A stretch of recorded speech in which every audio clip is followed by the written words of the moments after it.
በዚህ ምርጫ አካሄድነ ማን ነው የሚመረጡት? የኦህዴድን ፍላጎት የአብይን ፍላጎት የሚያመርጡት ናቸው። እነዚያ ደግሞ የወልቃይት ጠገዴን ሀብት ሰሊጡን፣ ወርቁን፣ ውሃውን፣ ወዲሃሩን፣ ማሽላውን፣ ሙጫውን ይዘርፋሉ ማለት ነው። መቼ ያመቻቻል ማለት ነው። በዚህ ልዩነት ደግሞ ሁለቱን ጥጎች ትግሬና አማራ እንዳይገናኙ አድርጎ ልዩነቱን እያሰፋ ይኖራል። የዚያ ስልጣን ማቆያ ሁለቱን ነገዶች በኢኮኖሚም በፖለቲካም በማህበራዊም በህዝብ ቁጥርም አናሳ የማድረግ እቅድ ነው። ይህንን እቅድ ለዚህ የትግሬም ህዝብ ተረርቶ አማራውም ህዝብ ተረርቶ የዚህ ሰውዬ ሴራ ለማክሸፍ በፍጹም ወልቃይት ጠገዴ ጥንትም ታሪኩም ባህሉም መልክዓ ምድሩም የህዝቡ ቋንቋም ስነልቦናውም አማራ ነው። ህወሓት አምጥቶ ያመጣው ሊያጋጨ ነው። ያ ትክክል አይደለም። የአማራ ነው፣ የጎንደር ግዛት ነው፣ የሰሜን በጌምድር ግዛት ነው ብሎ አምነው እንደ ወደፊቱ መቀጠል አለብን። ለኛ ያደረሱትን ባንዳዎቻችንን እናወግዛለን፣ ለፍርድ እናቀርባለን። እኛ ግን ትግሬና አማራ በወልቃይት ጠገዴ መሬት አንጋደልም፣ የአብይ ስልጣን ማቆያ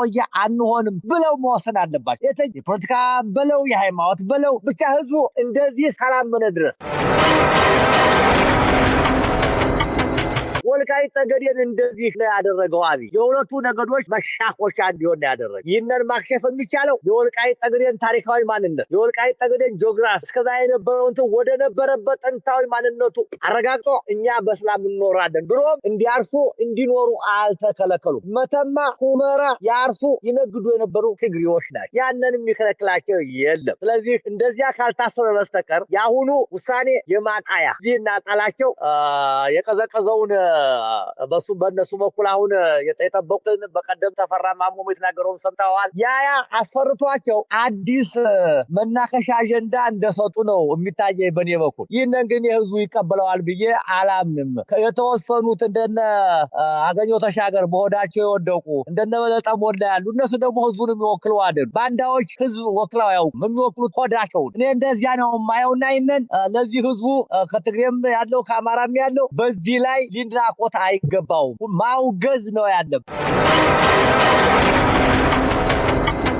እኔ እንደ መፍትሄ መጀመሪያ የፉከራ ሰሜኑን ቆርጠን እንጥላለን ማለት አማራን ትግሬንና ኤርትራን ማለት ነው። ለኔ ቆርጠን እንጥላለን ያንን የሚችል አይደል። ቆርጦ ለመጣል አንድነቱን ለመታተን ነው። ይሄ እየተሰራበት ነው። ግን ይሄንን ዛሬ ህዝቡ የነቃ ይመስለኛል። አንድነቱን የመመታቱ ነገር የሚሳካለት አይመስለኝ። ምክንያቱም ትናንትና አይተሃል እንትና ላይ ሄዶ አዋሳ ላይ ትርኢት ሲያሳይ ነበረ። ቀይ ባህር እንዲህ እናረጋለን እንዲህ እናረጋለን። ውሸት ያየነው ነው። አሁን በ3 ዓመት ጊዜ ውስጥ አንድም ልዩ ኮማንዶ በዚህ በድሮን በጀት በመድፍ መመረገስ እየታገሰ አንድን ክልል ነፃ ማድረግ አልቻለም። እንኳን የአገር ሁና እንግዲህ ካለ 34 ዓመታት እሱና የሱ መሰሎች ያጸደቁት የሰጡን ባህር በኃይል አመጣለሁ ብሎ ይህን ፕሮፓጋንዳ ሲነፋ አይቻለሁ። ይህንን ሲያይ እነዚያ ምን ያስባሉ? ይሄ ኃይል እኮ ትግሬዎችንም ቁመው እንዲያስቡ፣ ኤርትራያችንም ቁመው እንዲያስቡ፣ አማራውንም ቁመው እንዲያስቡ ነው የሚያደርገው። ይሄ ሰውዬ የሁላችንም ጠላት ነው። ይሄ አገዛዝ እኛ ሊያጠፋ ነው። ስለዚህ እኛ የሱ መጫወቻ ካርድ መሆን የለብንም። አንድነታችን ማጠንከር መቻላል። እስካሁን ለተሰሩ ስራዎች ተጠያቂዎችን በፍትህ እናምጣ፣ ተጠያቂ እናረጋለን። ወደፊት ግን ህዝባችን አንድ ነው። እጣው አንድ ነው። መልክዓ ምድሩ ላይ አንድ ነው። ባህሉ አንድ ነው። ቋንቋው አንድ ነው። ሃይማኖቱ ተመሳሳይ ነው። ስለዚህ ይህንን ህዝብ በእኛ ስህተት በእኛ ችግር ወደ ዘላለማዊ ጥላቻ መክተት የለብንም ብለው ማሰብ መቻል አለባቸውና ትግሬ፣ አማራ እና ኤርትራውያን ወደ አንድ መምጣት መቻል አለባቸው። በአስተሳሰብ የአስተሳሰብ አንድነት ህልውናን ለማቆየት ይህንን ወራሪ ቡድን ወራሪ ኃይል ጸረ አማራ፣ ጸረ ትግሬ፣ ጸረ ኢትዮጵያ የሆነ ቡድን ለማስወገድ አንድ መሆን አለባቸው። ይሄ አንድነት ጤና ይስጥልን የተከበራችሁ የህብር ሬዲዮ ቤተሰቦችና አድማጮች፣ በወቅታዊ ጉዳይ እንድንወያይ እንደወትሮ ሁሉ አቶ ተክሌ ሻውን ጋብዘናል። አቶ ተክሌ ሻው እንግዲህ በተለያዩ አደረጃጀቶች በተለይም ሞረሽ ወገኔን በማቋቋም በአማራ ህዝብ ላይ የሚደርሱ ማንነት ተኮር ጥቃቶች እንደዛሬው ብዙ ተመልካች ባልነበረበት ወቅት በማሳሰብ የደረሱ ጥፋቶችን በማስረጃ ጭምር በማጋለጥ ከፍተኛ አስተዋጽኦ አድርገዋል። ባላቸው የታሪክ አረዳድ እንግዲህ የታሪክ ማስረጃዎችን መሰረት በማድረግ በኢትዮጵያ ውስጥ በአማራ ህዝብ ላይ የተነዛውን ስሁት ትርክት እንግዲህ ከሀገር ውስጥ እስከ አገር ውጪ ድረስ ያሉትን በማጋለጥና ለዛሬ አማራ መሳደድና ሞት ምክንያት የሆኑ ጉዳዮችን ጭምር በመተንተን ይታወቃሉ። ዛሬም ባለው ወቅታዊ ጉዳይ በተለይም ወልቃይትን ተከትሎ አገዛዙ ሰሞኑን እየወሰዳቸው ያሉ ውሳኔዎችና ከአማራ ህዝብ መሰረታዊ ጥያቄዎች የማንነት ጥያቄዎች አኳያ እንዴት ይታያሉ፣ የአማራ ህዝብና የትግራይ ህዝብን በተመለከተ አሁን የተወሰዱ ያሉ አጀንዳዎች ምን ማለት ናቸው የሚለውን አንስተን እንድንወያይ ጋብዘናቸዋል። የፕሮግራሙ አዘጋጅ ሀብታሙ አሰፋ ነኝ። እስከ ውይይታችን ፍጻሜ አብራችሁ እንድትቆዩ በአክብሮት ጋብዛለሁ። ጤና ይስጥልኝ ጋሽ ተክሌ። እንግዲህ ረዘም ያለ ጊዜ ዝምታ መርጠዋል። እንኳን በድጋሚ ተገናኘን። እንኳን እግዚአብሔር ይመስገን ለአንተም ለህብር ሬዲዮ አድማጮችና ረዳቶች ዋና አብሮ አደረሰን። እግዚአብሔር ይመስገን ደህና ነኝ። ከልብ አመሰግናለሁ ጋሽ ተክሌ። እንግዲህ በተለይ የወልቃይት ጉዳይ ሲነሳ ደጋግመው እርሶም ሌሎችም ለማሳሰብ የሞከሩበት ሂደት አለ። የወልቃይት የጠገዴ ራያ የአማራ ማንነት እንቅስቃሴ የሚታወቅ ነውና የነበሩት ሂደቶች ብዙዎቹ እንግዲህ አደባባይ ስለወጡ የሚታወቁም ቢሆን በተለይ ደግሞ የወልቃይት የማንነት ጥያቄን ተከትሎ አብይ አህመድ ስልጣን ላይ ከወጣ በኋላ ሲሄድባቸው የነበሩ መንገዶች አሉ። የድንበርና ወሰን ጉዳይ የሚባል ኮሚሽን ተቋቋመ፣ በስም እንዲቀር ተደርጓል። እና አረጋይ በርሄ እነ ዶክተር ብርሃኑ ነጋ ጭምር የተካተቱበት ያው በጊዜው ብዙ ትችት አቅርበውበት ነበር። ያለ አንዳች ስራ እንዲበተን ተደረገ። ከህወሓት ጋር ጦርነት ውስጥ በገቡበት ወቅት ደግሞ ወልቃይት ሰሜን ቤጌ ምድር መሆኑን የማያውቅ ሰው አለ ወይ ሲል ነበር። ከህወሓት ጋር የጓዳ ድርድር ደግሞ ሲጀመር ምዕራብ ትግራይ እንደውም የተሻለ ልማት ለምቷል፣ በህገ መንግስቱ መሰረት በጀት እኮ የምንመድበው ለትግራይ ነው አታውቁም ነበር ሲል ነበርና ሰሞኑን ደግሞ የፌዴሬሽን ምክር ቤት ጻፈ የተባለውን ደብዳቤ መሰረት አድርጎ ምርጫ ቦርድ በወልቃይትና ራያ ጠለምት አካባቢ አከራካሪ ጉዳይ የነበረባቸው ያላቸውን ቦታዎች ላይ ከትግራይ ክልል ውጪ ለፓርላማው እንዲወዳደሩ የፈቀደበት ሂደት አለና በዚህ ጊዜ ይሄን አጀንዳ ማንሳት ያስፈለገው ለምንድን ነው? በእርግጥ ይሄ ጥያቄና ይሄ ውሳኔ የአማራ ማንነት ጥያቄን ይመልሳል ወይ? አመሰግናለሁ። እንግዲህ የአማራ የማንነት ጥያቄን አብይ በሚመራውና የህወሓት ምርኮኛ በሆኑ ለሰዎች የተደራጁ ድርጅቶች አጠቃላይ ዛሬ ኢህአዴግ በለው ዛሬ ብልጽግና በለው የወያኔ ምርኮኛ የነበረ ስብስብ፣ ይህ ስብስብ ከገዢዎቹ ፍላጎት በላይ ሊያስብ አይችል። ሊያስብ ቢችል ሆዱ ብቻ እና በዚህ በአብይ አገዛዝ እና በኢህአዴግ አገዛዝ አማራ በጥላትነት ተፈርጆ በህገ መንግስቱ አገር አልባ ሆኖ ላለፉት 30 ምናምን ዓመታት ሲሳደድ ሲገደል ሲፈናቀል ያለ ህዝብ እና የአማራን ጥያቄ የሚመልሰው ፋኖ ነው። ከዚያ ውጭ በዚህ በአብይና በአብይ ስብስብ ውስጥ የአማራ ጥያቄ ይመለሳል ተብሎ አይታሰብም። ተሞክሯል፣ አልሆነም። አሁን በኋላ የሚመለሰው በክንድ ነው ተብሎ ይኸው ክንዱ ትግል ከጀመረ 3 ዓመት ሊሞላውን በዚህ አሁን አብይ በወሰደው እንትን ላይ እንግዲህ ካዳመጥነ ሚልኪያስ ሚደቅሳ ነው የተባለ የኦህዴድ ባለስልጣን የነበረ ወጥቶ ያጋለጠው መረጃ ስናይ ደጋግሞ የነገረን ወልቃይት ጠገዴን ጥያቄ አብይ ኦህዴድ ብልጽግና በትግሬና በአማራ ህዝብ መካከል አንድነት እንዳይፈጠር እንደው የተሰጠን መልካም አጋጣሚ ነው፣ ወርቅ አጋጣሚ። በሱ ላይ ያለውን ልዩነት እያባዛን ሁለቱ ህዝቦች አንድ እንዳይሆኑ እናደርግበታለን ብለው የወሰኑ በዚሁም ዙሪያ ሲሰሩ የኖሩ ሰዎች ናቸው። ቅድም አንተ እንዳልከው ጎንደር ላይ ሲደርስ የለም እናስመልሰዋለን የበጌ ምድር ነው ወልቃይት ጠገዴ ሲለን ነበር። ኋላ ደግሞ ሲመጣ የምዕራብ ነው እያለ ኋላም የድንበርና ወሰን ኮሚሽን አቋቁሞ ወልቃይትን ለትግራይ የከለለው ነው። አረጋዊ በርሄን እነ ሌንጮ ለታን ባዲ ነብራኑ ነጋን እነዚህን ያሰባሰበ ጸረ አማራ ስብስብ አቋቁሞ እንደነበር እናስታውሳለን። ያም 6 ወር ሳይቆይ እንዳፈረሰው እናውቃለን። ለዚህ ጥያቄ እየከረረ ሲመጣ አሁን የፈለገው አብይ ከዛሬ ድረስ ላለፉት 30 ምናምን ዓመታት ህወሓት ትናንትን ባለማየት እንደገና ደግሞ ነገን ባለመመልከት እነዚህ ጸረ አማራ ጸረ ኢትዮጵያ አንድነት የነበሩ የባንዳ ልጆች አማራን በጥላትነት ፈርጀው የአማራ ለትግራይ አድርገው መጡ። እንደሚታወሰው ከ1928 እስከ 33 ዓመተ ምህረት በነበረው የ5 ዓመት ጊዜ ውስጥ ጣሊያን ኢትዮጵያን በ6 ብሎች ገዝቶ ከልሎ አስተዳድሯል። ትግሬና ኤርትራን ከአንድ ላይ ማድረግ ትግራይ ትግርኝ ብሎ ዋና ከተማውን አስመራ ነበር ያደረገ። በዚያ ጊዜ የትግራይን ክልል የትግራይ ክልል ተከዜን አልተሻገረም። በየትኛውም ጊዜ የትግራይ ክልል ተከዜን ተሻግረው እነዚህ ባንዳዎች ከጌቶቻቸው ተሻልን ብለው እነሱ ወሰዱት። ኢትዮጵያን በቋንቋ ሲከፋፍሉ የአማራን ርዕስ ወልቃይት ጠገዴን ደርስ ካየነው የአማራን ርዕስ ራያና ቆቦን የምትላቸው እነ ጠገዴን ጠቅልለው ለራሳቸው አደረጓቸው። ይሄ የራሳቸው ምክንያት አላቸው። ለምትገነጠለው ትግራይ የትግራይ ሪፐብሊክ ሰፊ የተፈጥሮ ሀብት መውጫ መግቢያ በር የውጭ ግንኙነት ለማድረግ ታስቦ የተሰራ ስራ እንደሆነ የህዝባችን ያውቀዋል ጠንቅቁ። ይህ ባለበት ጊዜ ውስጥ ወያኔዎቹ እምቡር ሲሉ ሀሳብ ያላቸው ሰዎች አለቁ። አንድ ሰው ቅንጭላን ነበር ይዟቸው የኖረ 17 ዓመት በኋላም 27 ዓመት እሱ ካለፈ በኋላ አምሯት በአማራ ላይና በኢትዮጵያ ሕዝብ ላይ ወንጀል የሰሩትን ሰዎች ተጠያቂ አድርጎ አማራና ትግሬ በተፈጥሮ መሬት አቀማመጥም በዘመን ብዛትም ኢትዮጵያን ከሰሩት በርካታ እንትኖች ከሰሩት እነሱ ናቸው። የቋንቋ ስራ አላቸው፣ የባህል ስራ አላቸው፣ የኢኮኖሚ ትስስር አላቸው። በአጠቃላይ በጋብቻ የተያዙ ናቸው፣ ሊለያዩ አይችሉም ብሎ አስቦ እነዚህ ላለፉት አማራን የትግሬ ጠላት አድርገው የሳሉትን ሰዎች ለፍርድ አቅርቦ ከአማራ ጋር አብሮ መቆም ሲሳናቸው ይህንን አብይ ለማስፋት ፈለገ። ይሄው ልዩነት እንዲሰፋ ፈለገ። ቅድም እንዳልኩ መልኬሳ እንዳለን ይህንን ማስፋት አለበት። ይህ ምንድነው? ሁለቱ አንድ ከሆኑ የኦህዴድ ብልጽግና መንግስት ቶሎ ይወድቃል፣ እድሜ አይኖረውም። ሁለቱ አንድ ከሆኑ የመንግስት ስልጣና ያስተዳደር ባህል አላቸው፣ አስተዳደር ረጅም ጊዜ ኢትዮጵያን መርተዋል። በአንድነት ከፍተኛ የህዝብ ቁጥር አላቸው፣ እውቀት አላቸው፣ ልምድ አላቸው፣ ወታደራዊ አቋም አላቸው። እንደው በአጠቃላይ አንድን ህዝብ ሀያል ነው የሚያሰኙት መስፈርቶች ያሟላ ህዝብ። ይሄ ከሆነ ያዋጋ ያጠፋናል አለና ለትግራይም እንዳይሆን ምክንያቱም ከወያኔዎች ጋር አሁን ተጣልቷል። ወያኔዎቹን ከሁለት አፈራርሷቸዋል። ዶቄት አረግናቸው አቅዶ ገብቶ ወያኔዎቹን ከፋፈላቸው። እንደምታውቀው ዛሬ ሹምተንብ የሚባል ፓርቲ ተመስርቷል። ባይቶና የሚባል ተመስርቷል። አሬና የሚባል ተመስርቷል።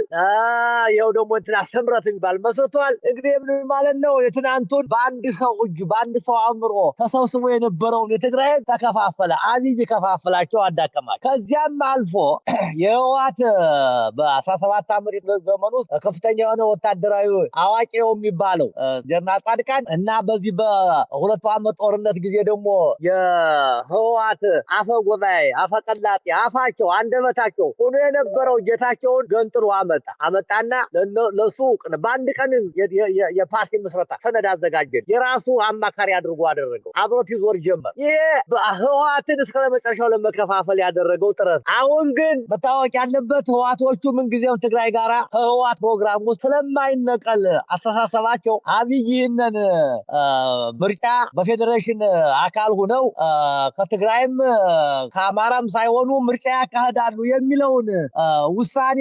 ባገኘው ተሻገር አማካይነት ሲያስፈጽም ተቃዋሚ ሆኖ መጀመሪያ ብቅ ያለው ጌታቸው። ምክንያቱም እሱ አነሳደገ በነ ጀነራል ታደሰ ተገፋው ይበል በነ ሞንጀሪኖና በደብረ ጽዮን ተገፋው ይበል እንጂ ትግሬነቱን ጸረ አማራነቱን እናውቃለን። ይህንን ተቃወመ። እንደገና የሚገርመው ደግሞ በአንድ እንትን ያለው አብረው ያደሩ በወዳቸው የወደቁት የአብን ሊቀመንበር ነው የሚለው በለጠ ሞላ ደግሞ ትክክል ነው ብሎ ቆመ። ከአንድ ፓርላማ ቁጭ የሚሉ ከአንድ ካቢኔ ቁጭ ያሉ በአብይ የተሾሙ ሽማምንቶች ግራና ቀኝ የቆሙ መሰሉ። ይሄ ሌላ ምንም ግቡ አይደለም። ወልቃይት ጠገዴ ከተፈጥሮ ሀብቱ ጠቃሚነት በተጨማሪ ከፍተኛ የሆነ የሰሊጥ ሀብት ነው። እንደው በአንድ ታስታውስ ይሆናል ሁመራ የመንግስት እርሻ በስፋት ሲታረስ ሲገባበት አንድ ግጥም ተገጠመ። የሰሊጥ ዘይት ላሰከረው ማነው የዘይት ድፍድፍ ላሰከረው የሰሊጥ ዘይት ማርከሻው ነው ተባለ። ከፍተኛ የሆነ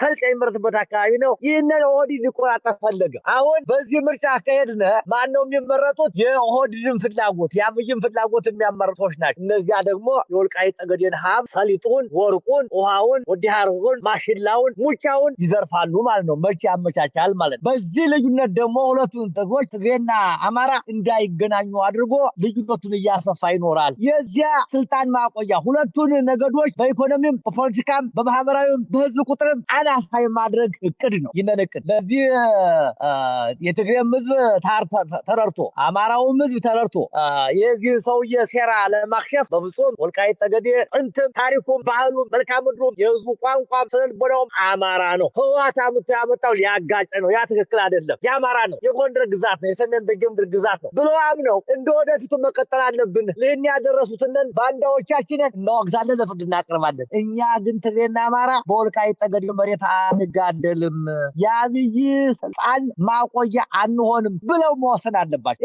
የፖለቲካ በለው የሃይማኖት በለው ብቻ ህዝቡ እንደዚህ ሰላም መነ ድረስ አብይ ይህንን ሁለቱ ነገዶች መጣያ መናከሻ አጥንት ማረጉ ነው። ልባጋ አጥንት ውሻ በአጥንት ነው የሚጣለው። ሁለቱም አንድ ዘር ናቸው፣ ግን አንድ አጥንት ያላቸው እኔ ልብላ ይጣላሉ። ያንን ደግሞ እነሱ ሲጣሉ ማን ይጠቀማል? ከሰማይ ያለ አሞራ እነሱ ሲጣሉ ይቀማቸዋል። አሁንም ወልቃይት ጠገዴን እንደዚህ ነው ያደረገው አብይ። የሁለቱ ነገዶች መሻኮሻ እንዲሆን ነው ያደረገው። ይህንን ማክሸፍ የሚቻለው የወልቃይት ጠገዴን ታሪካዊ ማንነት፣ የወልቃይት ጠገዴን ጂኦግራፊ እስከዛ የነበረውን ወደ ነበረበት ጥንታዊ ማንነቱ አረጋግጦ እኛ በሰላም እንኖራለን። ድሮም እንዲያርሱ እንዲኖሩ አልተከለከሉም። መተማ ሁመራ ያርሱ ይነግዱ የነበሩ ትግሬዎች ናቸው። ያንን የሚከለክላቸው የለም። ስለዚህ እንደዚያ ካልታሰበ በስተቀር የአሁኑ ውሳኔ የማጣያ እዚህ እናጣላቸው የቀዘቀዘውን በእነሱ በኩል አሁን የጠበቁትን በቀደም ተፈራ ማሞ የተናገረውን ሰምተዋል። ያ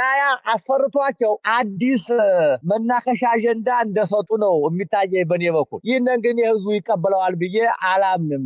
የተወሰኑት እንደነ አገኘሁ ተሻገር በሆዳቸው የወደቁ እንደነ በለጠ ሞላ ያሉ እነሱ ደግሞ ህዝቡን የሚወክሉ አይደሉ። ባንዳዎች ህዝብ ወክለው አያውቁም። የሚወክሉት ሆዳቸውን። እኔ እንደዚያ ነው የማየውና ይህንን ለዚህ ህዝቡ ከትግሬም ያለው ከአማራም ያለው በዚህ ላይ ሊንራቆት አይገባውም። ማውገዝ ነው ያለብን። ወልቃይት ጠገዴ የሰሜን በጌምድር ግዛት ነው። ራያ ዘቦ የወሎ ግዛት ነው። በዚያው መቱ ይቀጥላል። መቀጠል ያለበት ምርጫ ሲያስመርጥም ለአማራ ክልል ለተባለው እንግዲህ ምርጫውን እንኳን እንደምታውቀው በምርጫው አናምንም።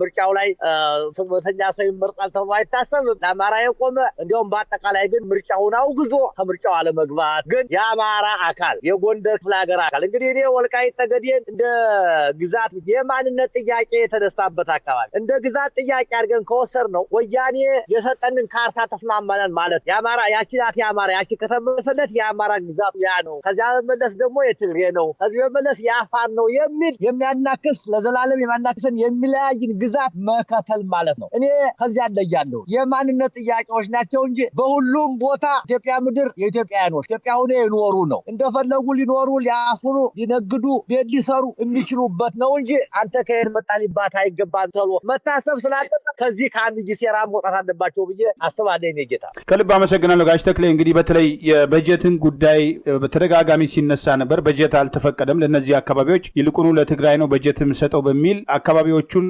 የተረሳበት ሁኔታ አለና አሁን ምናልባት ጦርነት ከተነሳ በዚህ አካባቢ ያው ትብብርና ድጋፍ ለማግኘት ጦርነቱ ደግሞ በአንድም ሆነ በሌላ መንገድ በሚፈልጉት መንገድ ካለቀ ወይ በድርድር ካለቀ ደግሞ ተመልሶ ለመጫወት የታሰበ ካርድ አይደለም ወይና ይሄን እንዴት መረዳት ያቅታል? ምናልባት በአብይ ዙሪያ ያሉ ሰዎች ናቸው በከፍተኛ ደረጃ አንዱ ደጋፊ አንዱ ተቃዋሚ መስሎ ለመንቀሳቀስ የሚሞክረው። ነገር ግን ለጥያቄዎቹ ከታሰበ በጀትና ሌሎች ጥያቄዎች በአማራ ክልል የምክር ቤት አባላት ምርጫ እንዳይደረግ ነው የተደረገው። እንደተባለው ምርጫው የይስሙላም ቢሆን ያ ውክልና እንዲኖር አልተፈለገምና በቀጥታ ፌዴራሉ እነዛን አካባቢዎች ለማስተዳደር ፍላጎት አለው። እንግዲህ ሌላው የኦሮሚያ ክልል ወልቃይትንም ራያንም በበላይነት ለማስተዳደር ፍላጎት አለው ማለት ነው። እኔ እንግዲህ እንደዚያ ነው ያየሁት። እንደምታውቀው እንትና አላቸው ቀደም ሲል ወያኔ የሰራላቸው አጋጣሚ አለ። አዲስ አበባ እንደምታውቀው ለፌዴራል መንግስቱ ህገ መንግስቱ እንደ አንድ ክልል ቢቆጥራትም አዲስ አበባን አፍርሶ ከ97 ምርጫ በኋላ ለፌዴራል መንግስት ተጠሪ አድርጎታል። ድሬዳዋንም በተመሳሳይ ሁኔታ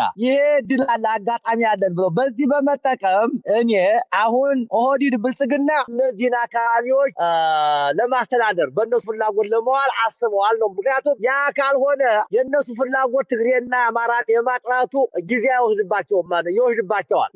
ይህ ከሆነ ግን እነሱ ናቸው እየቆሰቆሱ የነሱ ይሾማል የነሱ ይመደባል፣ ትግሬው እንዲህ አለ አማራው እንዲህ አለ እያሉ በሁለቱ ነገዶች መካከል ቁርሾ ለመቆስቀስ ለማጣላት የሚያመቻቸው እነሱ ሲቆጣጠሩት ነው። በአማራ ክልል ከሆነ ግን አማራው ለአማራው ይቆማል፣ የአማራውን አንድነት ያስጠብቃል፣ የቀረውን በኃይል የመጣው በኃይል ይመክታል፣ ሊስማማ የፈለገውን ያስማማል። ስለዚህ እኔ የዚያ ሴራ ነው ምልኬሳ የነገረን ሴራ ነው። ይህንን ማስፋት አለብን። የትግሬና የአማራ ህዝብ ወደ አንድነት እንዳይመጣ ማድረግ አለብን። ይህን የሰጠን መልካም አጋጣሚ ነው፣ ይህን መጠቀም አለብን ብለው ያሉት የወሰኑ ስለሆነ የዚያ ማስፈጸሚያ ነው ብዬ ነው ማምነው። ከልብ አመሰግናለሁ ጋሽ ተክሌ። እግረ መንገድ እንግዲህ ምናልባት ይህንን የህዝቡን ጥያቄ ወደ ጎን በማድረግ ከዚህ ቀደም እንግዲህ አብይ አህመድ በቀጥታ ሰሜኑን ጋዛ አደርጋለሁ የሚለው ዛቻ አለ። በተለይ አማራ ህዝብና የትግራይ ህዝብ ዳግም ተባብረው ሊቆሙ አይችሉም የሚለው ፉከራ በአንድ በኩል አለና አጠቃላይ የህልውና ሰሜኑን ቆርጠን እንጥላለን የሚል ስጋት እያለ እንደተባለው ወልቃይት የማን እንደሆነ በግልጽ እየታወቀ መልሰን በጉልበት እናጠቃላለን የሚለው የህወሓት ቡድን የሚያነሳቸው እንቅስቃሴዎች የዚህ ሰለባ ላለመሆን እንደ መፍትሄ መፍትሄ የሚያነሷቸው ጉዳዮች አሉ ወይ? እኔ እንደ መፍትሄ መጀመሪያ የፉከራ ሰሜኑን ቆርጠን እንጥላለን ማለት አማራን፣ ትግሬንና ኤርትራን ማለት ነው። ለእኔ ቆርጠን እንጥላለን። እንግዲህ ቆርጠን እንጥላለን በእኔ በቃሉ እንዳለ ስንመጣው ቆርጠ የጣልከው ነገር አያገለግልም፣ ተበትነዋለህ ማለት ነው። ያን ቆርጠ ከተጣለ አማራው ትግሬና ትግራይ ሆኖ አንድ ሀገር ሆነዋል ማለት ነው። ወይም የራሳቸው ሶስት ሀገር ሆነዋል፣ ወይም እንዳለ ህዝቡን አጥቶታል፣ ኦሮሞን አምጥቶ አስሮበታል ማለት ነው። ቆርጦ መጣል ያንን የሚችል አይደል። ቆርጦ ለመጣል አንድነቱን ለመታተን ነው። ይሄ እየተሰራበት ነው። ግን ይህንን ዛሬ ህዝቡ የነቃ ይመስለኛል። አንድነቱን የመመታቱ ነገር የሚሳካለት አይመስለኝ። ምክንያቱም ትናንትና አይተሃል፣ እንትና ላይ ሄዶ ሐዋሳ ላይ ትርኢት ሲያሳይ ነበረ። ቀይ ባህር እንዲህ እናረጋለን እንዲያ እናረጋለን። ውሸት ያየነው ነው።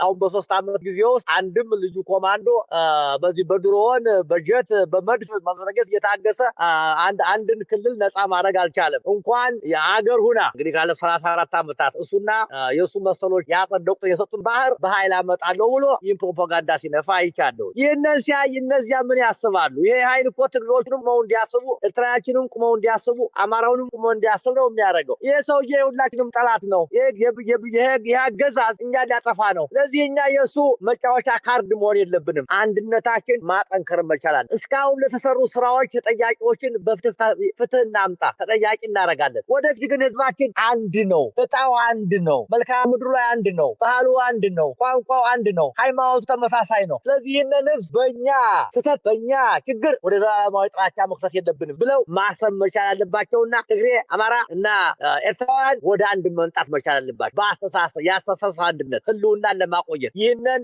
ወራሪ ቡድን ወራሪ ኃይል ጸረ አማራ፣ ጸረ ትግሬ፣ ጸረ ኢትዮጵያ የሆነ ቡድን ለማስወገድ አንድ መሆን አለባቸው። ይህ አንድነት ከጊዜያዊነት ሊሆን ይችላል፣ ዘላቂ ሊሆን ይችላል። የተለያዩ የአንድነት ቅርጾች አሉ። በዚያ መልክ አስበውት አንድ ግንባር መፍጠር መቻል አለባቸው ብዬ አምናለሁ። ይሄ ተወታ አሁን እንደምታየው ነው የሚሰለጠነው እንትን ትግሬና አማራን ለመምታት ነው የሚደረገው እና ይህንን በስለው አንድ ግንባር መፍጠር አለባቸው ለመቋቋም ብዬ አስባለሁ። እኔ ጌታ እንደ መፍትሄ ይህንን ከልብ አመሰግናለሁ ጋሽ ተክሌ።